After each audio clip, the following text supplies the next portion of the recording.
ഏറ്റവും പ്രിയപ്പെട്ട സഹോദരങ്ങളെ, ദൈവത്തിന് കൊടാനുകൂടി നന്ദി നമുക്ക് അർപ്പിച്ചുകൊണ്ട് കൃപാഭിഷേകത്തിൻ്റെ ശുശ്രൂഷ നമുക്ക് പങ്കെടുക്കാം, പ്രാർത്ഥിക്കാം. പരിശുദ്ധാത്മാവിൻ്റെ വലിയൊരു അനുഗ്രഹം ഈ സമയത്ത് ഇത് കേട്ടുകൊണ്ടിരിക്കുന്ന എല്ലാ ഭവനങ്ങളിലും വ്യക്തികളിലും സംഭവിക്കട്ടെ എന്ന് പ്രാർത്ഥിക്കുന്നു. ഇത് നമ്മൾ ധ്യാനിക്കുന്ന വചനം വളരെ പ്രധാനപ്പെട്ട ഒരു വചനമാണ്. ഹെബ്രായ ലേഖനം 10-ാം അധ്യായം 32 മുതൽ തിരുവചനം. നിങ്ങൾ പ്രബുദ്ധരാക്കപ്പെട്ടതിന് ശേഷം കഷ്ടപ്പാടുകളോട് കഠിനമായി പൊരുതി നിന്ന് ആ കഴിഞ്ഞ കാലങ്ങൾ ഓർക്കുകയും ചിലപ്പോഴെല്ലാം നിങ്ങൾ വേദനയ്ക്കും അധിക്ഷേപത്തിനും പരസ്യമായി വിഷയമാക്കപ്പെടുകയും മറ്റു ചിലപ്പോൾ അവ സഹിച്ചവരുമായി പങ്കുചേരുകയും ചെയ്തു. തടങ്കലിലായിരുന്നപ്പോൾ നിങ്ങൾ വേദനകൾ പങ്കിട്ടു. ധനത്തിൻ്റെ അപഹരണം സന്തോഷത്തോടെ നിങ്ങൾ സഹിച്ചു. എന്തെന്നാൽ കൂടുതൽ ഉത്കൃഷ്ടവും ശാശ്വതവുമായ ധനം നിങ്ങൾക്കുണ്ടെന്ന് നിങ്ങൾ അറിഞ്ഞിരുന്നു. നിങ്ങളുടെ ആത്മധൈര്യം നിങ്ങൾ നശിപ്പിച്ച് കളയരുത്. അതിന് വലിയ പ്രതിഫലം ലഭിക്കാനിരിക്കുന്നു. ദൈവത്തിൻ്റെ ഇഷ്ടം നിറവേറ്റി അവിടുത്തെ വാഗ്ദാനം പ്രാപിക്കാൻ നിങ്ങൾക്ക് സഹനശക്തി ആവശ്യമായിരിക്കുന്നു. ഇനി വളരെ കുറച്ച് സമയമേ ഉള്ളൂ. വരാനിരിക്കുന്നവൻ വരിക തന്നെ ചെയ്യും. അവൻ താമസിക്കുകയില്ല. എൻ്റെ നീതിമാൻ വിശ്വാസം മൂലം ജീവിക്കും. അവൻ പിന്മാറുന്നെങ്കിലും എൻ്റെ ആത്മാവ് അവനിൽ പ്രസാദിക്കുകയില്ല. പിന്മാറി നശിപ്പിക്കപ്പെടുന്നവരുടെ കൂട്ടത്തിലല്ല, വിശ്വസിച്ച് ആത്മരക്ഷ പ്രാപിക്കുന്നവരുടെ കൂട്ടത്തിലാണ് നാം. വളരെ കൃപയുടെ വചനമാണിത്.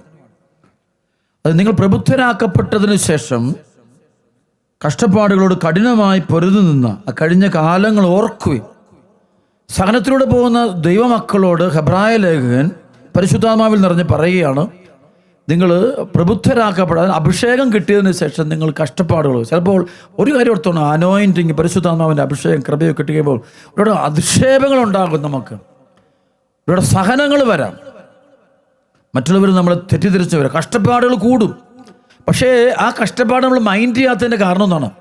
ഒരാൾ ക്രിസ്ത്യാനിയാകുന്ന ലക്ഷ്യം ഈ ലോകത്തിൻ്റെ സമ്പത്തോ പേരോ സുഖമോ നേടാൻ വേണ്ടിയല്ല, നേരെ മറിച്ച് ഈശോയുടെ ആയി തീരാൻ വേണ്ടിയാണ്. നിത്യജീവിതമാണ് ആ വ്യക്തിയുടെ ലക്ഷ്യം. വിശുദ്ധ ജീവൻ നയിക്കുന്നത് കർത്താവിനോട് കൂടെ ആയി തീരാൻ വേണ്ടിയാണ്, അവനോട് കൂടെ എത്തിച്ചേരാൻ വേണ്ടിയാണ്. ആ പരിശുദ്ധാത്മാവ് നിറയുമ്പോൾ നമുക്ക് വിശുദ്ധ ജീവൻ നയിക്കാൻ പറ്റും.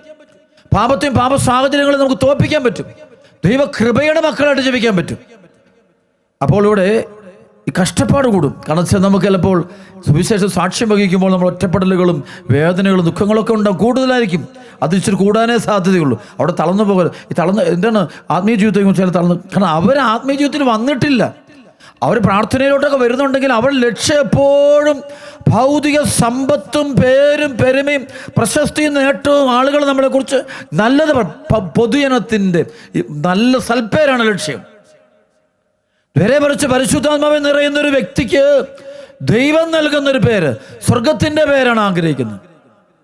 കുറച്ചാൾ മുമ്പ് ഞാൻ ഈ ഗ്രീസിൽ അഥൻസ് എന്ന് പറയുന്ന സ്ഥലത്തൊരു ശുശ്രൂഷയുമായി ബന്ധപ്പെട്ട് പോയപ്പോൾ അവിടെ ഉണ്ടായിരുന്ന ആളുകൾ എന്നോട് അവിടെയുള്ള മൗണ്ട് ആത്തോസ് എന്ന് പറയുന്ന മൊണാസ്ട്രിയെക്കുറിച്ച്, അല്ലെ താപസയം നയിക്കുന്ന ആളുകളെക്കുറിച്ചുള്ളൊരു എനിക്കൊരു വിവരണം നൽകി.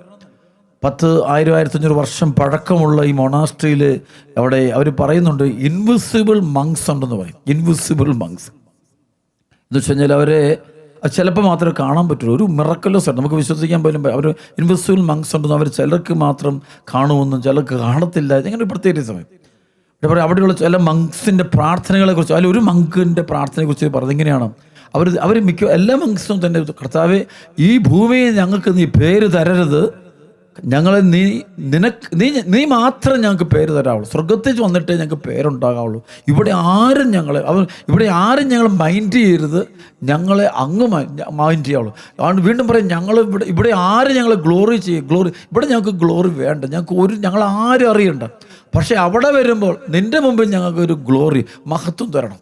അപ്പം അതാണ് നിത്യതയൊക്കെ, അതാണ് ക്രിസ്ത്യാനിറ്റിയുടെ പ്രത്യേകത. നിത്യത കേന്ദ്രീകരിച്ചാണ്, സ്വർഗ കേന്ദ്രീകൃതമായ ജീവിതം, അവിടേക്കാണ് നോക്കിയിരിക്കുന്നത്. റോമലേഖനം 8:18 പറയുന്നത്, നമുക്ക് വെളിപ്പെടാനിരിക്കുന്ന മഹത്വത്തോട് തുലനം ചെയ്യുമ്പോൾ ഇന്നത്തെ കഷ്ടതകളെല്ലാം നിസ്സാരമാണ്. അപ്പം ആ വെളിപ്പെട മഹത്വം, അപ്പം നമ്മൾ ശരിക്കും നല്ല വിശുദ്ധരെ പോലെ ജീവിച്ചിട്ടില്ല. അതുകൊണ്ടാണ് ഈ പ്രശ്നം. നമുക്ക് ഒരു കഷ്ടപ്പാട് വരുമ്പോൾ സാമ്പത്തിക തകർച്ച വരുന്നു, കടബാധ്യത വരുന്നു, നാളെ ഉദ്ദേശിച്ച പോലെ വീട് പണിയാൻ പറ്റിയില്ല, ഉദ്ദേശിച്ച പോലെ നമുക്ക് മക്കളെ പഠിപ്പിച്ചെടുക്കാൻ പറ്റിയില്ല, വിദേശത്ത് പോകാൻ പറ്റിയില്ല, പരീക്ഷയ്ക്ക് മാർക്ക് കിട്ടിയില്ല. ഇത് കാണുമ്പോൾ എല്ലാവരും വിശ്വാസം ഉപേക്ഷിച്ച് പോകുന്ന കാണാറുണ്ട്. വേറെ അടുത്ത ദിവസം മന്ത്രവാദിയുടെ വീട്ടിൽ, കൂടോത്രവാദിയുടെ വീട്ടിൽ പോവുക, ധ്യാന കേന്ദ്രങ്ങൾ മാറുക, പ്രാർത്ഥനാ കേന്ദ്രങ്ങൾ, വിശുദ്ധരെ പോലും മാറുക. ആ വിശുദ്ധൻ്റെ പോയിട്ട് കാര്യമില്ല, പുതിയ വിശുദ്ധരെ തേടി നടക്കുക. കൂടുതൽ കാശ് കിട്ടുന്ന വിശുദ്ധര്, അല്ലെങ്കിൽ പെട്ടെന്ന് രോഗശാന്തി കിട്ടുന്ന വിശുദ്ധ, പെട്ടെന്ന് കാര്യസാധ്യം. കാരണം അവന് വിശ്വാസയിലൊട്ടും. ദൈവത്തിനല്ല ഒന്നാം സ്ഥാനം കൊടുക്കുന്നത്, വചനത്തിന് നേരെ വിരുദ്ധ. അതിനെ പ്രചരിപ്പിക്കുന്ന ആളുകൾ നമ്മുടെ അകത്തും പുറത്തും എല്ലാം കൂടിക്കൊണ്ടിരിക്കും. ഇത് കൂടും ഇനിയും. വ്യാജപ്രവാചകന്മാരുടെ കാലമുണ്ട്. അപ്പോൾ ആ കാലത്തേക്ക് ലോകം പ്രവേശിച്ചുകൊണ്ടിരിക്കുക. 2 തിമോത്തി 4:3 ജനങ്ങൾ ഉത്തമമായ പ്രബോധനത്തിൽ സഹിഷ്ണുത കാണിക്കാത്ത കാലം വരുന്നു. അവർ കേൾവിക്ക് ഇമ്പമുള്ളവയിൽ ആവേശം കൊള്ളുകയാൽ അവർ തങ്ങളുടെ അഭിരുചിക്ക് ചേർന്ന പ്രസംഗകരെ വിളിച്ചു കൂട്ടും. അവർ സത്യത്തിന് നേരെ ചെവിയടച്ചു കെട്ടുകഥകളിലേക്ക് പോകും.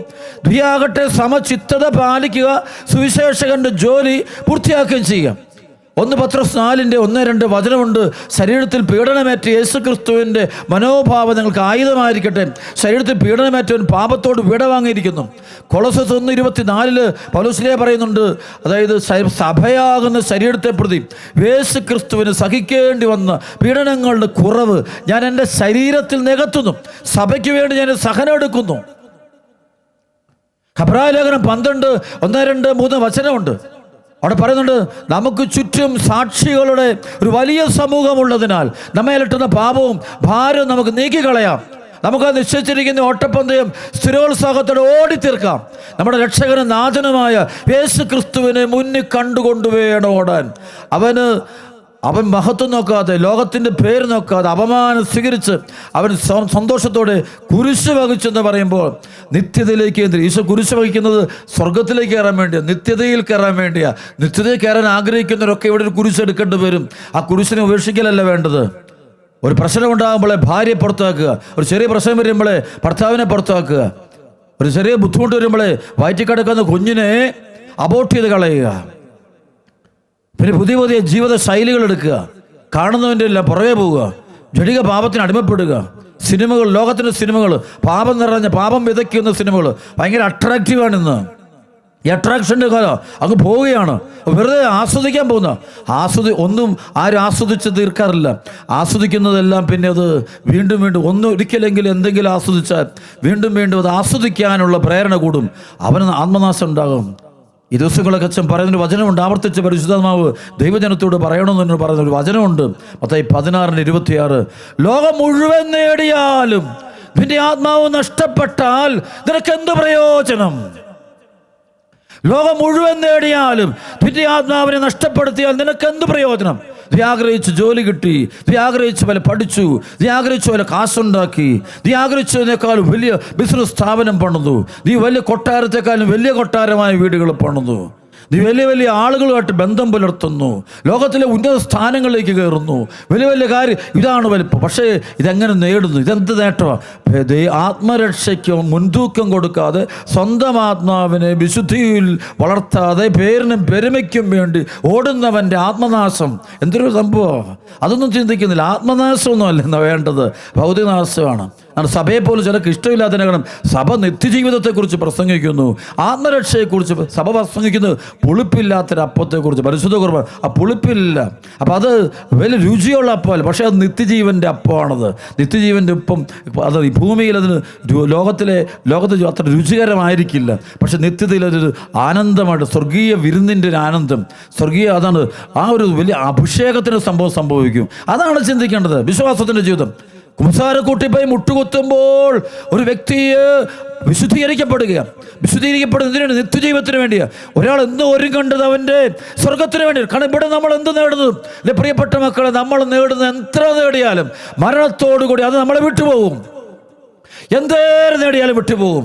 എത്ര വലിയ കഴിവുള്ളവനായാലും മരണാനന്തരം അവനത് കൊണ്ടുപോകാൻ പറ്റില്ല. അവൻ്റെ കഴിവും കൊണ്ടുപോകാൻ പറ്റത്തില്ല, ആ കഴിവുകൊണ്ട് നേടിയെടുത്തുകൊണ്ട് കൊണ്ടുപോകാൻ പറ്റത്തില്ല. അത് തീർന്നു പോവുകയാണ്. അവൻ്റെ സമയം വെറും പാഴ്വേലയാ. ഇവനെ ഓടുന്ന വെറും പാഴ്വേലയാ. ഒന്നാം സ്ഥാനം ദൈവത്തിന് കൊടുക്കണം, ഈശോയ്ക്ക് കൊടുക്കണം.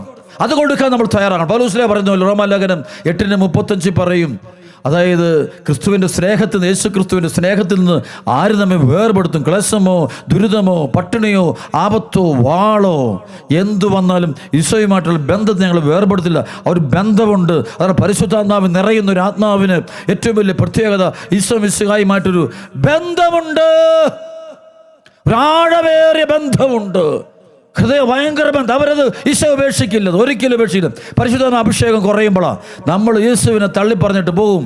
പണം, സുഖം, കാശ്, സെക്സ്, കാണുന്ന വൃത്തികേടിനെല്ലാം പോകും, എല്ലാ തിന്മയ്ക്കും കൂട്ടുനിൽക്കും. എന്നിട്ട് പള്ളി വന്ന് പ്രാർത്ഥിക്കുകയും ചെയ്യും. കുംസാരക്കൂട്ടിനും പോയി മുട്ടുകുത്തും. എല്ലാം അനുദപിക്കുന്നു. കള്ളത്തരം വരെ, മോളം കള്ളത്തരം. ഈ കള്ളത്തരം മാറ്റണം. ഈ മാറ്റിൽ നമ്മുടെ ഉള്ള ആധ്യാത്മികതയോട് തീർന്നു പോകും. അതുകൊണ്ട് ഒറിജിനലാകും. ഞാൻ പറയും, വൈദികരും സന്യസ്തരും ദൈവജനവും മുഴുവനും വിശുദ്ധീകരിക്കപ്പെടും. കർത്താവിനെ അനുഗമിക്കുക. Follow me Jesus. വേറെ ഈശോ, നിങ്ങൾ എന്നെ അനുഗമിക്കുക. സഭയോട് പോലും പറയുന്നത് ഈശോ മിശിഹായെ അനുഗമിക്കാനാണ് പറയുന്നത്. എല്ലാവരും യേശു ക്രിസ്തുവിനെ ഫോളോ ചെയ്യുക. വചനത്തേക്ക് വീണ്ടും വരിക. ഹെബ്രായ ലേഖനം 10-ാം അധ്യായത്തിൻ്റെ 33. ചിലപ്പോഴെല്ലാം നിങ്ങൾ വേദനയ്ക്കും അധിക്ഷേപത്തിനും പരസ്യമായി വിഷയമാക്കപ്പെടുകയും മറ്റു ചിലപ്പോൾ സഹിച്ചവരുമായി പങ്കുചേരുകയും ചെയ്തു. തടങ്കലിലായിരുന്നപ്പോൾ നിങ്ങൾ വേദനകൾ പങ്കിട്ടു. തടങ്കലിൽ ആദ്യം സഭ ജയിലിൽ കിടന്ന സഭയാണ്. എല്ലാവരും തന്നെ ജയിലിൽ കയറി. പത്രോസും പൗലോസും സീലാസും അപ്പസ്തോലന്മാരെല്ലാവരും തന്നെ ജയിൽവാസത്തിലൂടെ പോയിട്ടുണ്ട്. അവരെ അനുഗമിച്ചവരുണ്ട്. അതിന് നമ്മളൊക്കെയോ ഒരു പ്രശ്നം വരികയാണെങ്കിൽ അപ്പം തന്നെ നമ്മൾ സഭാമാർ വചനം നമ്മൾ വെള്ളം ചേർക്കും. അങ്ങനെ വേണമെന്നില്ല. ഒരു അഡ്ജസ്റ്റ് ആകത്ത് നമുക്ക് ബന്ധമില്ലല്ലോ. We don't have that relationship with Jesus of Nazareth. ബന്ധം വേണം. ഈശോയുമായിട്ടുള്ള വ്യക്തി ബന്ധം വേണ്ടേ? ആ ബന്ധം ഉണ്ടെങ്കിലല്ലേ നമുക്ക് ഈശോയ്ക്ക് മരിക്കാൻ പറ്റും. ഈശോ സ്നേഹം വേണ്ടേ? എത്ര പേർക്ക് ചങ്കത്ത് കൈവച്ചുകൊണ്ട് പറയാൻ പറ്റും, ഞാൻ യേശു ക്രിസ്തുവിനെ സ്നേഹിക്കുന്നുണ്ട്, രഹസ്യമായും പരസ്യമായും സ്നേഹിക്കുന്നുണ്ട്. ധനത്തിൻ്റെ അപകരണം സന്തോഷത്തോടെ നിങ്ങൾ സഹിച്ചു. എന്നാൽ കൂടുതൽ ഉത്കൃഷ്ടവും ശാശ്വതവുമായ ധനം നിങ്ങൾ കൊണ്ടുവന്ന് നിങ്ങൾ അറിഞ്ഞിരുന്നു. നിങ്ങളുടെ ആത്മധൈര്യം നശിപ്പിച്ച് കണ്ട ധനത്തിൻ്റെ അപകരണം. ഇവിടെ പണമൊക്കെ ആളുകൾ കൊണ്ടുപോയി. അവർ ക്രിസ്തുവിലേക്ക് വന്നപ്പോൾ ചിലപ്പോൾ അവരുടെ വീട്ടിൽ പ്രാർത്ഥനയ്ക്ക് പോയിട്ട് വന്നപ്പോൾ അവരുടെ വീട്ടിലുള്ള സമ്പത്തെല്ലാം വല്ലവരും കൊണ്ടുപോയി, ബന്ധുക്കൾ അടിച്ചുകൊണ്ട് പോയി, എല്ലാം കൊണ്ടുപോയി. അപ്പോൾ ചിലപ്പോൾ അയ്യോ എല്ലാം പോയല്ലോ, പ്രാർത്ഥനയ്ക്ക് പോയപ്പോഴേക്കും എല്ലാം പോയല്ലോ. ഇതാണ് പ്രാർത്ഥന എല്ലാം തരുന്നതല്ലേ? ആര് പറഞ്ഞു? പ്രാർത്ഥന തരുന്നത് യേശു ക്രിസ്തുവിനെയാ. പ്രാർത്ഥിക്കുന്നവനെ കിട്ടുന്നത് സ്വർഗമാണ്, നിത്യജീവിതമാണ് കിട്ടുന്നത്. അതാണ് വിശ്വാസം. അതിന് മാറ്റി നിങ്ങളെ ചിന്തിപ്പിക്കുന്നവരെ നിങ്ങൾ സൂക്ഷിക്കണം. ഭൗതികതയ്ക്ക് വേണ്ടി പ്രാർത്ഥിക്കാൻ തുടങ്ങുമ്പോൾ ആത്മനാശം ആരംഭിക്കാൻ പോവുക. കാരണം കിട്ടാതെ വരുമ്പോൾ അവരുടെ വിശ്വാസം പോവും, അത് ചോദ്യം ചെയ്യും. സഭയിലേക്ക് വരുന്നൊരു വ്യക്തിക്ക് കിട്ടുന്നത് യേശു ക്രിസ്തുവിനെയാണ്. അവൻ്റെ ഭൗതിക ശരീരത്തിൻ്റെ ഭാഗമാകുന്നൊരു വ്യക്തിക്ക് കിട്ടുന്നത് ഈശോയാണ്. ഈശോയെ മതി എന്ന് പറയണം. ധനത്തിൻ്റെ അപകരണം സന്തോഷത്തോടെ നിങ്ങൾ സഹിച്ചു. എന്നാൽ കൂടുതൽ ഉത്കൃഷ്ടവും ശാശ്വതവുമായ ധനം നിങ്ങൾ കൊണ്ടുവന്ന് നിങ്ങൾ അറിയിക്കണ്ടോ? ഈ പണത്തെക്കാളും വലിയ പണമുണ്ട്. യേശുവിനെ നേടിയെടുത്തപ്പോൾ നിങ്ങൾക്ക് വിഷമമില്ല. നിങ്ങൾ അതാണ് വേണ്ടത്. അല്ലാതെ പണം കൊണ്ടുപോയി, സമ്പത്ത് പോയി, ജോലി പോയി, അത് പോയി, കാശില്ല, നാളെ പട്ടിണിയായി, ഉടനെ പറയാം ഇത്രയും പ്രാർത്ഥിച്ചിട്ട് നിനക്ക് നോക്കിയേ, നിനക്കെല്ലാം നാശമാണല്ലോ, ഞങ്ങൾക്കൊരു കുഴപ്പമില്ല. ഈ പ്രാർത്ഥിക്കുന്നവർ ചില ഭയങ്കര പ്രാർത്ഥനക്കാരാ, ഞങ്ങൾക്ക് ഇഷ്ടംപോലെ കിട്ടുന്നുണ്ട്, നീ പ്രാർത്ഥിച്ചു നിനക്ക് തന്നെ കിട്ടാത്തത്, ഞങ്ങൾ പ്രാർത്ഥിച്ചു ഒത്തിരി കിട്ടുന്നുണ്ടല്ലോ. ഈ ഒത്തിരി കിട്ടുന്നവന് ആരാണ് കൊടുക്കുന്നത്? ദൈവം തന്നെയാണോ കൊടുക്കുന്നതെന്ന് ചില ചിന്തിച്ച് നോക്കട്ടെ. കടമ കാര്യമുണ്ട്. ചിലപ്പോൾ തിന്മ കാണുവേ. അപ്പോൾ അവരുടെ അതിനുള്ളിൽ പാപങ്ങൾ. യുദാസിൻ്റെ 30 വെള്ളിനാണയം ഇരിപ്പുണ്ട്. ആ വെള്ളിനാണയം ഉണ്ടാക്കിയത് എങ്ങനെയാണോ? ഒരു നീതിമാനെ കുരിശിത്തറച്ച് അവർ ഒറ്റിക്കൊടുത്തപ്പം കിട്ടിയതാണ്. ചിലപ്പം ചിന്തിച്ച് നോക്കണം. നമ്മുടെ കയ്യിലേക്ക് ഇരിക്കുന്ന ഏതെങ്കിലും നീതിമാനെ ഒറ്റിക്കൊടുത്തപ്പോൾ കിട്ടിയ പണമാണ്. ദൈവവചന വിരുദ്ധമായിട്ട് ജീവിച്ചപ്പോൾ ഒരു ബിസിനസ്സിലൊരു അഡ്ജസ്റ്റ്മെൻറ്റ്, ഒരു തട്ടിപ്പ്, ഒരു കള്ളത്തരം, എന്തോ കാണിച്ചു. ഓക്കെ, പള്ളി പോകാതെ, കുമ്പസാരമില്ല, കുർബാന ഞായറാഴ്ച കുർബാനയ്ക്ക് പോയാലും ചിലയാണ്. ഞായറാഴ്ച കുർബാനയൊന്നുമില്ല, കർത്താവിൻ്റെ ദിവസമൊന്നും പ്രാധാന്യമില്ല. പ്രാധാന്യം എന്ന് വെച്ചാൽ പടമാണ്. ചില ശുശ്രൂഷകർ പോലും ഉണ്ട്. ശുശ്രൂഷ ജീവൻ നടത്തുമ്പോൾ അത്ഭുതങ്ങൾ അടയാളം കാണിക്കുന്നു. എന്തിനു കാണിക്കുന്നു? പ്രാർത്ഥിക്കണം, നമ്മൾ ചെയ്തോ കുഴപ്പമില്ല, പക്ഷേ അത് ആത്മരക്ഷയ്ക്ക് വേണ്ടിയായിരിക്കണം. നമ്മുടെ ആത്മരക്ഷ മറ്റൊരു അല്ലെങ്കിൽ കള്ളത്തരത്തിലൂടെ നമ്മൾ ദൈവരാജ്യ ശുശ്രൂഷകളും പ്രഘോഷണങ്ങളും നടത്തുമ്പോൾ ഒരു കാര്യം ഓർത്തണം. നാളെ ഒരു ചോദ്യമുണ്ട്. ലോകം മുഴുവൻ നേടിയാലും നിൻ്റെ ആത്മാവ് നഷ്ടപ്പെട്ട നിനക്ക് എന്ത് പ്രയോജനം? നിനക്ക് പേരും പെരുമയും പ്രശസ്തിയും നാടുകൾ നിന്നെ കൈയടിക്കുന്നു, നിന്നെ ഉയർത്തി പറയുന്നു. അതൊന്നും കാര്യമൊന്നുമില്ല. അതുകൊണ്ട് ഈശോ ഈ മത്തായിയുടെ സുവിശേഷത്തിൽ വളരെ വ്യക്തമായിട്ട് പറയുന്നൊരു വചനമുണ്ട്. മത്തായിയുടെ സുവിശേഷം 5-ാം അധ്യായത്തിൽ അഷ്ടസൗഭാഗ്യങ്ങളെക്കുറിച്ച് പറഞ്ഞു വരുമ്പോൾ അവിടെ വരുന്നൊരു വചനമുണ്ട്. 9 മുതൽ വചനം, 9 മുതൽ, അതായത് മത്തായി 5:9 മുതൽ. സമാധാനം സ്ഥാപിക്കുന്നവർ ഭാഗ്യവാന്മാർ, അവർ ദൈവപുത്രന്മാരെന്ന് വിളിക്കപ്പെടും. നീതിക്ക് വേണ്ടി പീഡനം ഏൽക്കുന്നവർ ഭാഗ്യവാന്മാർ, സ്വർഗരാജ്യം അവരുടേതാണ്. എന്നെപ്രതി മനുഷ്യർ നിങ്ങളെ അവഹേളിക്കുകയും പീഡിപ്പിക്കുകയും എല്ലാവിധ തിന്മകളും നിങ്ങൾക്കെതിരെ വ്യാജമായി പറയുകയും ചെയ്യുമ്പോൾ നിങ്ങൾ ഭാഗ്യവാന്മാർ, നിങ്ങൾ ആനന്ദിച്ച് ആഹ്ലാദിക്കുവിൻ, സ്വർഗത്തിൽ നിങ്ങളുടെ പ്രതിഫലം വലുതായിരിക്കും. നിങ്ങൾക്ക് മുമ്പുണ്ടായിരുന്ന പ്രവാചകന്മാരെയും അവർ ഇപ്രകാരം പീഡിപ്പിച്ചിട്ടുണ്ട്. ലൂക്കാ സുവിശേഷത്തിൽ 6-ാം അധ്യായത്തിൽ ഈശോ ഇത് തന്നെ ആവർത്തിച്ച് പറയുന്നുണ്ട്. ലൂക്കാ 6:20 മുതൽ 26 വരെ അവൻ ശിഷ്യയുടെ നേരെ കണ്ണുകൾ ഉയർത്തി അരുളിച്ച്, ദരിദ്രരെ നിങ്ങൾ ഭാഗ്യവാന്മാർ, ദൈവരാജ്യം നിങ്ങളുടേതാണ്. ഇപ്പോൾ വിശപ്പ് സഹിക്കുന്നവരെ നിങ്ങൾ ഭാഗ്യവാന്മാർ, നിങ്ങൾ തൃപ്തരാക്കപ്പെടും. ഇപ്പോൾ കരയുന്നവരെ നിങ്ങൾ ഭാഗ്യവാന്മാർ, നിങ്ങൾ ചിരിക്കും. മനുഷ്യപുത്രൻ നിമിത്തം മനുഷ്യർ നിങ്ങളെ ദേഷിക്കുകയും പുറന്തള്ളുകയും അവഹേളിക്കുകയും നിങ്ങളുടെ പേര് ദുഷിച്ചതായി കരുതി തിരസ്കരിക്കുകയും ചെയ്യുമ്പോൾ നിങ്ങൾ ഭാഗ്യവാന്മാർ. അപ്പോൾ നിങ്ങൾ ആഹ്ലാദിക്കുകയും സന്തോഷം കുതിച്ചു ചാടുവൻ, സ്വർഗത്തിൽ നിങ്ങളുടെ പ്രതിഫലം വലുതായിരിക്കും. അവിടെ പിതാക്കന്മാർ പ്രവാചകന്മാരോട് ഇപ്രകാരം തന്നെയാണ് പ്രവർത്തിച്ചത്. അടുത്ത വാചകം ശ്രദ്ധിക്കണം. എന്നാൽ സമ്പന്നരേ നിങ്ങൾക്ക് ദുരിതം. ബൈബിൾ ഏറ്റവും കൂടുതൽ ദുരിതം വരുന്നത് സമ്പന്നരേ നിങ്ങൾക്ക് ദുരിതം. നിങ്ങളുടെ ആശ്വാസം നിങ്ങൾക്ക് ലഭിച്ചു കഴിഞ്ഞു. ഇപ്പോൾ സംതൃപ്തരായി കഴിയുന്നവരെ നിങ്ങൾക്ക് ദുരിതം, നിങ്ങൾക്ക് വിശക്കും. ഇപ്പോൾ ചിരിക്കുന്നവരെ നിങ്ങൾക്ക് ദുരിതം. നിങ്ങൾ ദുഃഖിച്ച് കരയും. മനുഷ്യരെല്ലാം നിങ്ങളെ പ്രശംസിച്ച് സംസാരിക്കുമ്പോൾ നിങ്ങൾക്ക് ദുരിതം. അവരുടെ പിതാക്കന്മാർ വ്യാജപ്രവാചകന്മാരോടും അങ്ങനെ തന്നെ ചെയ്തു. ഉണ്ടോ?